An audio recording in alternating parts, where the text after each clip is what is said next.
नमस्कार बंधुरा ঝর্ণা किचेन सबाइके स्वागत। आशा करी सबाई भालो आछेन। आजके आरेकटी रेसिपि निये आसछि। आजके तैरि करब नारकेल कचु दिये भाजी।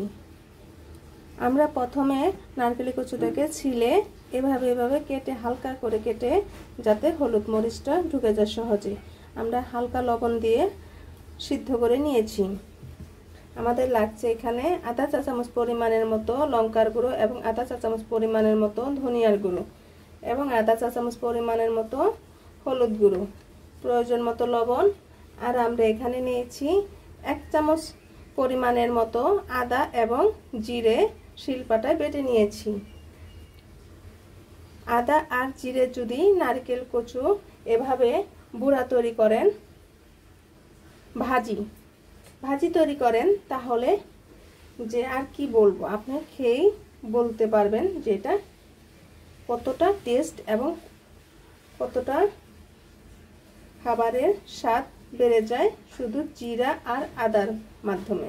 এখন আমরা দিয়ে দিব আদা এবং জিরে, আধা চা চামচ পরিমাণের মতো ধনিয়ার গুঁড়ো এবং লঙ্কার গুঁড়ো, হলুদ গুঁড়ো এবং প্রয়োজন মতো লবণ। আমরা লবণটা কম দিয়েছি কারণ যখন কচুটা সিদ্ধ করে নিয়েছি তখন আমরা হালকা পরিমাণের মতো একটু লবণ দিয়ে সিদ্ধ করেছি। এখন আমরা ভালোভাবে মেখে নিব। প্লিজ বন্ধুরা এখনো যারা সাবস্ক্রাইব করেননি তারা একটি সাবস্ক্রাইব করে দিবেন এবং একটি লাইক করে দিবেন।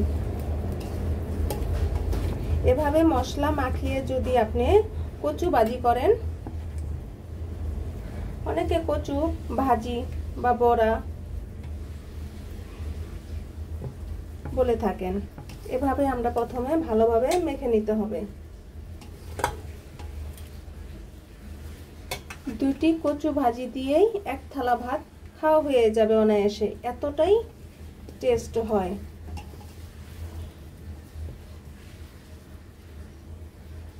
আপনি যখন নারকেল কচু আপনার সামনে পড়বে বাজারে গেলে তখন আপনি এভাবে তৈরি করে নেবেন বাসায় এসে এবং কমেন্টে জানাবেন ভিডিওটা কেমন হলো। আমাদের মাখানো হয়ে গিয়েছে, এখন আমরা তেলে ভেজে নিব।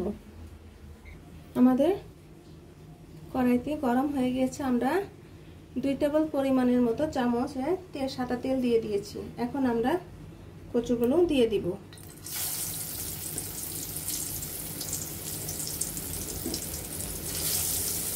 এভাবে সব কটি কচু দিয়ে দিব।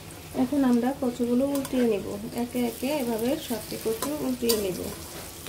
আমাদের কচুগুলো উল্টানো হয়ে গিয়েছে। আপনারা কচুটাকে এভাবে মিডিয়াম আঁচে চুলার আঁচটা মিডিয়াম করে ভাজবেন যাতে মশলাটা যেন পুড়ে না যায়। আপনারা অবশ্যই এভাবে মশলা মাখিয়ে কচু ভাজি করে খাবেন।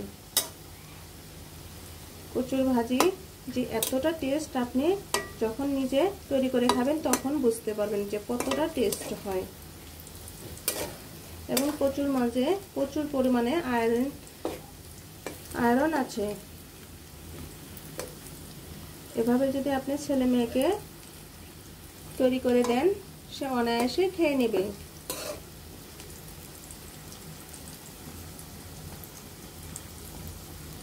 এভাবে যদি আপনি সুন্দর করে চিকন চিকন করে কেচে কেচে নেন তাহলে দেখতেও সুন্দর লাগে। আমরা একটু ভেজে নেব। আমাদের কচুর বুড়াটি হয়ে গিয়েছে, এখন আমরা নামিয়ে নিব। এখন আমরা বাকি কচুগুলো এভাবে ভেজে নেব। দেখুন বন্ধুরা আমাদের মশলা মাখানো কচু ভাজিগুলো হয়ে গিয়েছে, কতটা সুন্দর দেখাচ্ছে। ভিডিওটা দেখার জন্য ধন্যবাদ। Thank you.